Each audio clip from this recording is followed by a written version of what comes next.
বলুন তো, বাসর রাতে সবচেয়ে বড় টেনশন কি? বাইরে কেউ শুনছে নাকি? এই চিন্তাটা সবারই থাকে। বলুন তো, বাসর রাতে সবচেয়ে বেশি হাসি পায় কখন? চোখে চোখ পড়লে।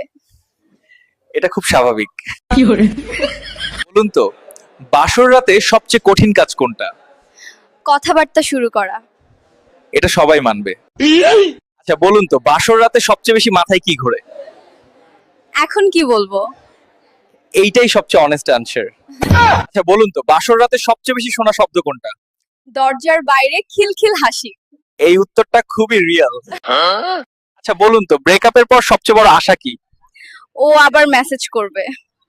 এই আশাতেই তো সবাই আটকে থাকে। আচ্ছা বলুন তো, ব্রেকআপের পর মানুষ কেন পুরোনো গান শোনে? নিজেকে কষ্ট দিতে। কষ্টেও যেন নস্টালজিয়া থাকে। আচ্ছা বলুন তো, ব্রেকআপের পর সবচেয়ে ডেঞ্জারাস জিনিস কি? পুরনো ছবি। হ্যাঁ, এই ছবিগুলোই সবচেয়ে বেশি কথা বলে। আচ্ছা বলুন তো, ব্রেকআপের পর সবচেয়ে শক্ত জিনিস কি? পুরনো চ্যাট ডিলিট করা। এই যন্ত্রণাটা রিয়েল। আচ্ছা বলুন তো, ব্রেকআপের সবচেয়ে বেশি শোনা ডায়লগ কোনটা? আমি তোকে বন্ধু হিসেবেই চাই। এই কথাটা সবাই একবার না একবার শুনেছে। বলুন তো, বাসর রাতে সবচেয়ে বড় রহস্য কি? প্রথম কথাটা কি হবে? বলুন তো, বাসর রাতে সবচেয়ে বেশি শেখা যায় কি? পরিস্থিতি সামলানো। একদম ঠিক বলেছেন।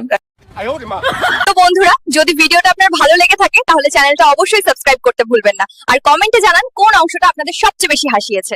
ধন্যবাদ।